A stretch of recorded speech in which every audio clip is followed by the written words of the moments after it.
Welcome to this episode of Chester Centurions podcast. Today, I'm joined by Peter Goddard from Daulby Read Insurance Brokers, a long-established and community-focused brokerage in Chester. In this episode, we'll explore Peter's journey from corporate leadership to business ownership, the rapid growth of Daulby Read, both organically and through acquisitions, key misconceptions about running a business and how to overcome them, the importance of planning, taking action, and constant review, and why staying adaptable and open to change is critical for success. So let's dive in.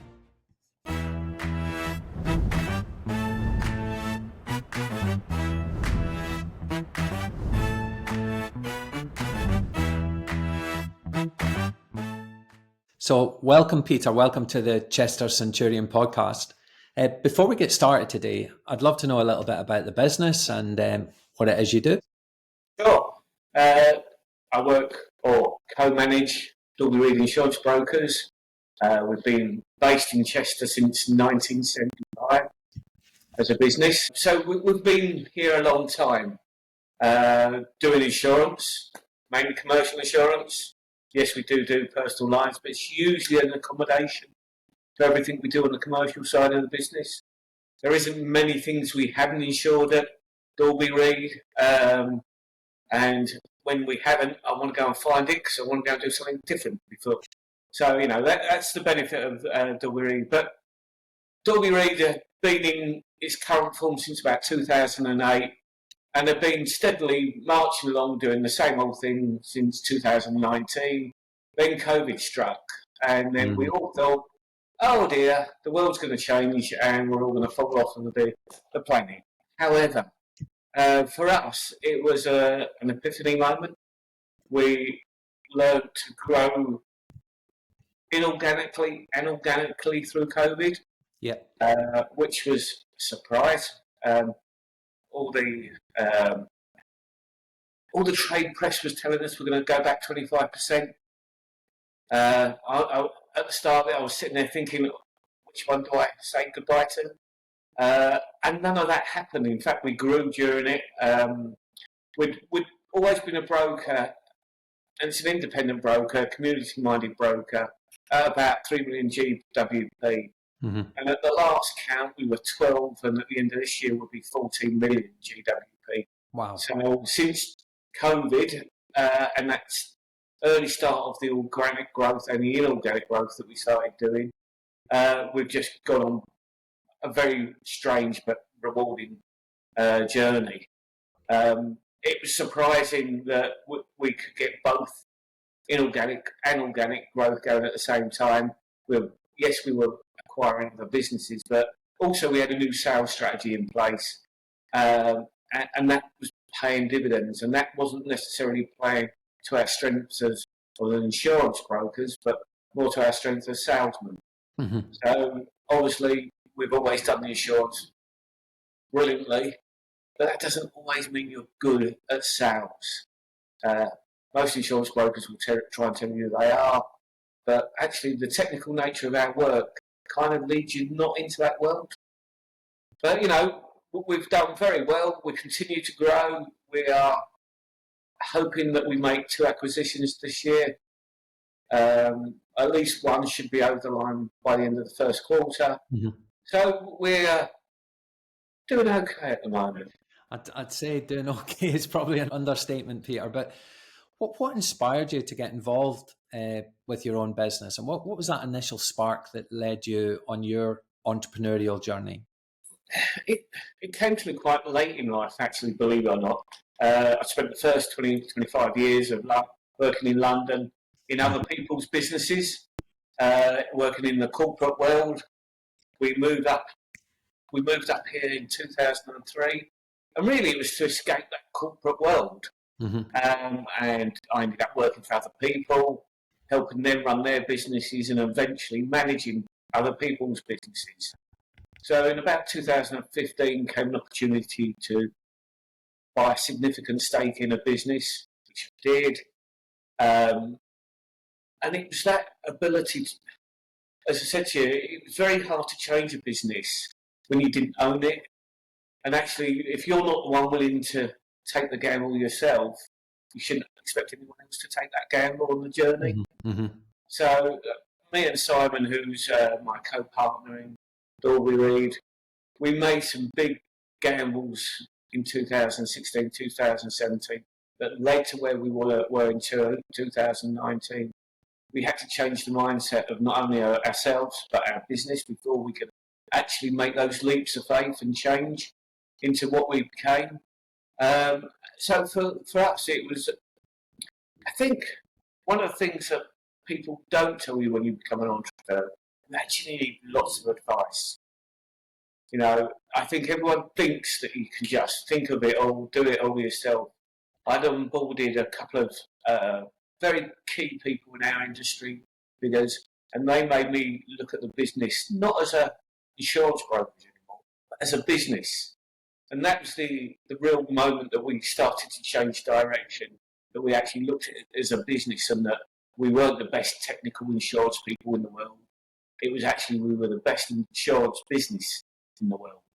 I love that. That leads beautifully on to, I mean, you've already covered that, but what are some other misconceptions about running a business? And you know, if you were to give some advice, how do you go about addressing them? Don't get too fixed on your idea what the business should be or should look like. There's so many curveballs that you have to deal with, and it's that you can actually miss good opportunities by being entrenched in where you think your world should be.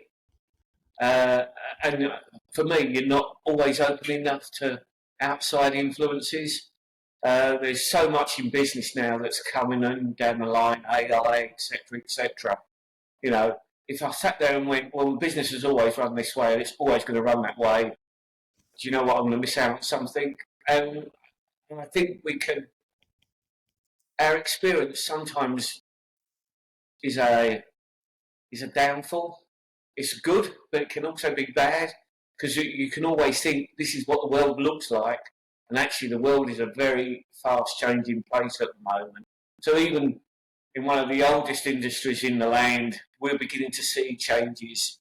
And if we're not open to it and we're not willing to learn from it, I think we're going to get left. It's like everyone else. You get left behind. We don't want to be Betamax. It might be the best out of the two videos, but, you know, VHS soon took over and let it all disappear, you know, just because you're the best, without that change that you need in your business. And I think it can be quite difficult for a lot of business owners that have created a successful business to keep that evolution keep going, that change keep going, because whether we like it or not, the world changes and we have to change as a business. I think that's an incredible piece of advice. For anybody who doesn't know what Betamax or VHS is, go and Google it. Yeah, it's funny. I knew exactly what you meant, but some of the people, videos, don't worry. some of the people are like, what the hell is Betamax and cassettes? That's so funny. But I think there's a really valid point there where you know, giving yourself the headspace to be able to you know, some business owners spend a lot of time working in the business, right? Yes. And it's almost to their, as you said, to their detriment. What do you do to allow yourself the headspace to come above the business and have a look at the industry and what's changing? You mentioned AI there, but how do you approach that? Well, we kind of, between me and Simon, what we did is, instead of us both trying to do half the jobs and some of the jobs badly and some of the jobs well, we took it upon ourselves, and I went, look, if I'm working in the business, I can't be working on the business. Yeah. So for me, I don't do insurance anymore. It's as simple as that. You know, I say that quite glibly, I suppose, really. But I actually don't work in insurance on a day-to-day basis. Yes, I work with clients. Yes, I know bits about the insurance world that I can use. But actually, I'm sitting there going, what do we need to do next as a business? How can we grow? All of those questions that people ask themselves, but then don't actually write a plan out. And if you don't write a plan out, you can't action it. And if you can't action it, you can't review it. So that's one of my mottos: plan, action, and review. You know, we find a new way of working, or we try achieve a better way of working with what we've already got, we have to plan it, we have to action it, and we have to review it. And I suppose it took me about 3 years to realise that is more valuable than actually me sitting down day after day doing the same job as I've always done for the last 20 odd years. I needed to change that, and I need my days to be, or at least 4 out of 5 days, to be different every day. I need it not to be working on insurance. I need it to be going, can we get a better phone system? Can we get a better way of selling? Do we upgrade our computers? What's the cost benefit for this? What's the cost benefit for that? And I think a lot of people in our industry, and certainly in the insurance industry, have done the job the same way for the same amount of time. And their businesses grow, don't get me wrong, but that's kind of done not by design, it's done by just sheer, I don't know what it is, but they grow. Yeah. It's not by design, and I kind of think I wanted to get our business away from growth. I suppose we'd have a couple of good years and then we'd have a bad year, then we'd have another couple of good years and a bad year. I just wanted sustainable growth, and the way I did that is by pulling myself out of business, becoming a better business person rather than an insurance broker, learning about all these other things that as a business owner you need to know, but you rarely know because you're sitting there doing what you like doing. And I think that's the biggest bit I've had to do, is stop doing what I like doing and start doing everything I don't like doing, which is kind of hard, but probably what the business needs. I think, plan, action, review. If you take one thing away from this podcast, that's gold dust right there. Plan, action, review. It's a process that we use with all our clients as well. And absolutely 100% in agreement with you there, Peter. That successful business owners get that bit right. And I'd like to say it was my idea, but I was told by someone very more knowledgeable than I was. Peter, that's the way you run a business. It's now your idea, Peter. I think you can own that one now, right? Yeah.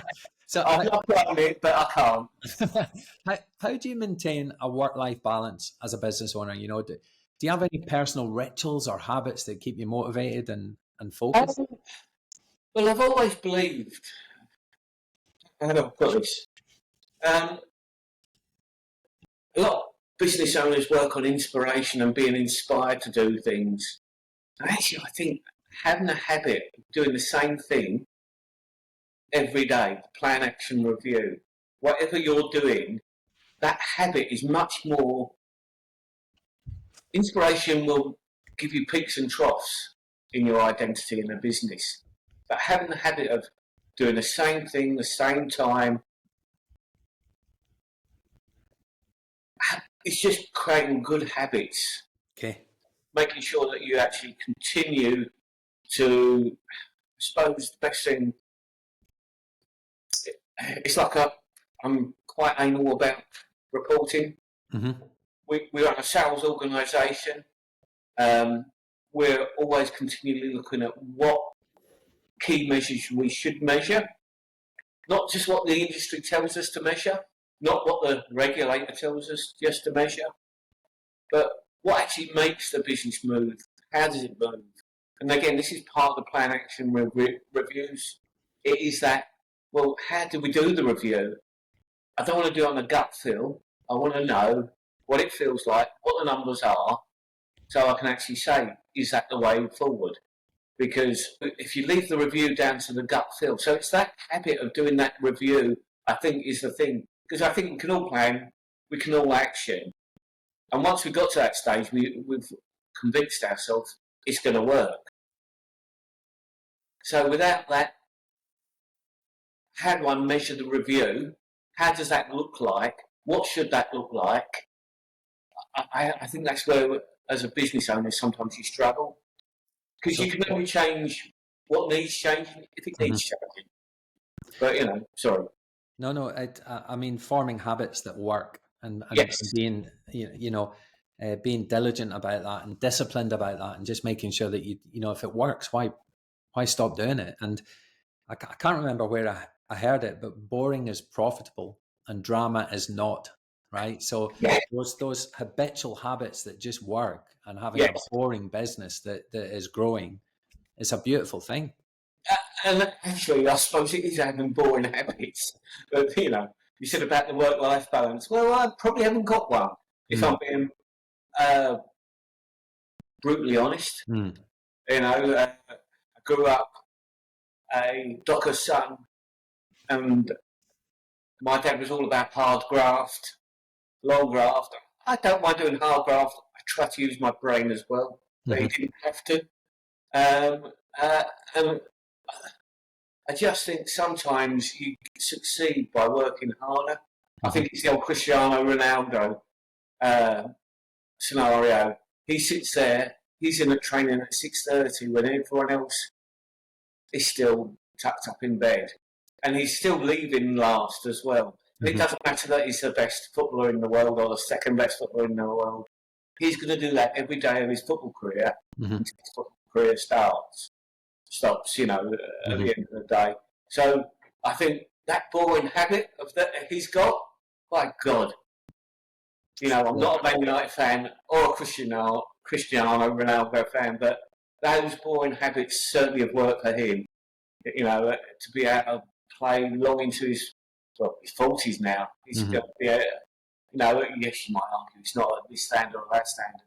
But he gets paid a pretty decent wage even now. So someone has got some value about his boring habits of getting up and doing the same thing every day and actually making sure he's there working harder than anyone else. Beautiful. Um, and he has got talent as well. I'm hoping I've got a little bit somewhere. Yeah, I'm sure. I'm sure. Listen, in a constantly evolving business landscape, how do you stay adaptable, and sort of open to change? Are there any specific strategies that you use to remain innovative and Yeah, at an edge? I think the main thing is being open to. Now, this is going to sound old. I'm an older person, but being open to younger entrepreneurs. If I can mentor and help on younger entrepreneurs, I can do the boring stuff around what they do, but I can learn so much from them about the world that they come from, the world that they work in. So I think it's a knowing that I'm still not the finished article, even at my age. And I think that's really important because I think when you get a bit of success, sometimes you can think, "That's me, I'm done. I Hmm. can I can repeat this same success for year and year." And you can, don't get me wrong, but I just like learning so much more. You know, I wish I would have gone on this journey a lot earlier, a lot younger. But would I have sustained it? I've got no idea. Maybe it's easier to do it at my age now, where I've got time. I haven't got children. I've got grandchildren. Grandchildren I can pass back. Children I can never pass back. Hmm. So from that perspective, you have that much more time and personal time to actually grow. And I think going forward, it's that ability to listen to others. And I know I'm doing a lot of talking, but it's listening to younger people. They're the ones that are, technology is going at such a pace. I'm not a Luddite, but at the same time, I'm not keeping up to date with them.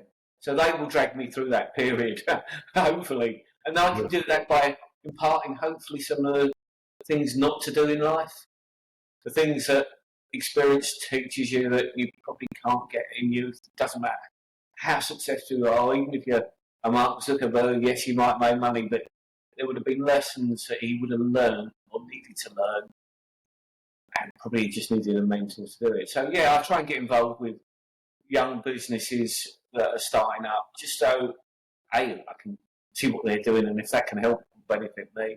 But more importantly, it's about me giving back to the business community that I've been part of. I've realised that I've learned a lot from others, so hopefully I can give a little bit back. That'd Yeah, be great. yeah, definitely. I totally agree with you again. I think there's a huge amount of talent coming up behind our generation, and we have to listen and look to that. But there's also some huge lessons that we can share with those guys as well, without a Yeah, doubt. yeah. So thinking about the future plans and goals for the business, what do you envisage the next chapter for Daulby Read in your entrepreneurial journey? So, our industry is absolutely riddled with PE money. It's absolutely everywhere. It's all growing. And unfortunately, as that happens, quality seems to seep out the bottom end of it. So we're an advice-based business. So what we're trying to do, when we're trying to grow, we're trying to create those community family brokers that are disappearing throughout the country. So obviously, if you look at Daulby Read, Simon Reed's a byproduct of his father, who set the company up in 1975. We own a business out in Macclesfield called Hornby Snake. Phil Hornby's still there. His dad set the business up. We've got a business out in Sutton Coldfield. Chris Gone is the MD there. But guess who owned it? His father. But they're all very relevant and part of the community. And I really worry that in the future that advice piece will be lost to the normal business community, because we all know PE houses is all about profit driven. They've got to get their return on investment. So they will dumb down the knowledge and put it in a call centre at some stage. Now, at the moment, people that pay decent money can still end up in a call centre. And we just think that's fundamentally wrong. Mm-hmm. You know, if you're running a business, and it doesn't matter whether it's a multi-million-pound turnover or it's £100,000 turnover, every time you spend your money on insurance, which is only a bit of paper at the end of the day, you should have advice, because it's a legal contract. And if you don't abide by the legal contract, you're not covered. And it's as simple as that. So for me, I want to continue this journey where we create this family of brokers that are intertwined, that we can all learn off of each other, but more importantly, we can learn to grow in this market where we think that I mean, we've had it in Chester with one of the big guys have already walked out of Chester, having moved it to Liverpool and Manchester. And if we go on that trajectory, we're going to end up in Chester without a broker, an insurance broker, mm-hmm. where Goldbar in Sutton Coldfield, that's going the same route. So unless someone deigns in Chicago to open an office in Chester, that's what the journey is for insurance. So we're trying to fight back by providing great service, being part of the community, all the things good insurance brokers have always done, and that's what we continue to do so. But it's allowed me to morph into different directions, because we've hit a happy place where we know where we're going here. We're in the process of creating a new brand of sales. It helped grow our business. So we're now in the process of setting up a product where we can actually... I think what's happened in a lot of our industries, we've become so technical, we've lost the art of sales. And whether that's because of a regulator, in some cases it is, or just because we've become more technically minded, or the products have become more complicated, that art of sales has been lost quite a lot. And we're just trying to find a better way of helping other businesses to sell. So I won't go too much into detail about the Black Book, but basically we're creating a sales environment which we think pulls on traditional old-fashioned values of knowing your client and knowing the person you're talking to, not just knocking down a door, not just saying I've got the best thing since sliced bread. This is about building a network of people around you that actually understand and want to be part of that network, that arena of people. So I think that's where the future is. For me, we're going to obviously continue to grow Daulby Read with the brand message that we've got about being a community broker. I think it feels like a family of brokers rather than a community that sit in a community rather than just a big conglomerate that just knocks insurance out, and it will do it the way that makes it more profitable for the conglomerate, not for the person that buys the product. And I think that's kind of where we need to go going forward. I suppose an anti-globalisation platform, but it's not. It's not that deep. Yeah, I do like that as well. I think as technology evolves, we're just putting layers and layers and layers between real people, right? Yes. And I think you've got a really strong message there of actually we're about people. Yeah, absolutely. We've got technology's there to aid us, Yes. not to strip out the need for human contact. In fact, it's probably the opposite. We need more human contact because it's stripping out so many other things in our life. Wonderful. Thank you. Peter, I've just got one more question for you Sure. today then. So if you were to give, what are your top three pieces of advice that you would offer to aspiring entrepreneurs that are just starting their own journey or maybe facing challenges in their business? What would be your top three? Continue to seek advice from others that have been there, seen there, and done it.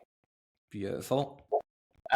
I can't stress our growth only came about because we started listening to others about how to. Everyone thought the way to run an insurance brokerage was this way. When we actually looked at it, it was over there, and we just never would have got there without that advice piece from someone that's been there, seen there, and done it. So I think that's the main thing. When you're actually building your business, going back to plan, action, and review. Plan. Can't stress that enough. It doesn't matter what. I think we all plan. Action sometimes falls over, but in theory, action is still part of the exciting part. But no one wants to do the review, and it's the review that gets you to where you want to be or need to be. Yeah. So maybe plan, action, not review. It's not where it's at. And I think that's where most companies end up sitting. They do the plan, they do the action, they think it should work. They look at it in a year's time and go, why didn't it work? Yeah. And they should have been reviewing that on a constant basis because that plan only needs tweaking 9 times out of 10. The actions only need tweaking 9 times out of 10. By the time you look at it in a year's time, it's like, why did we ever bother doing it? You know? Yeah, 100%. And if I was to push you for a third one? The third one, enjoy it. Enjoy it. Oh, wow. You know, I wish I was nearer 30 than 60, certainly. But I still get up every morning and enjoy what I do. And that will give you the work-life balance as well. Because, you know, it's not about time, it's about, did I do a job today or did I do a job today? Yeah. And for me, that enjoyment of doing what you do, how you do it, when you do it. You know, when we win a client now, I still get the same buzz as I did when I was 18. You know, in fact, I probably get more of a buzz now because it happens less for me. Listen, Peter, I've got to be honest. That's absolutely gold dust at the end. You know, take advice for as many people and experts as you can. Plan, action, review, and enjoy the journey. Yeah. Absolute gold dust right there. Listen, thank you so much for being in the podcast. I really appreciated having you on, and so much value there for people listening. So I really appreciate that. Thank you. Cheers. Thank you, Alan. I'll speak to you soon. Thank you. Speak to you soon. Look after yourself.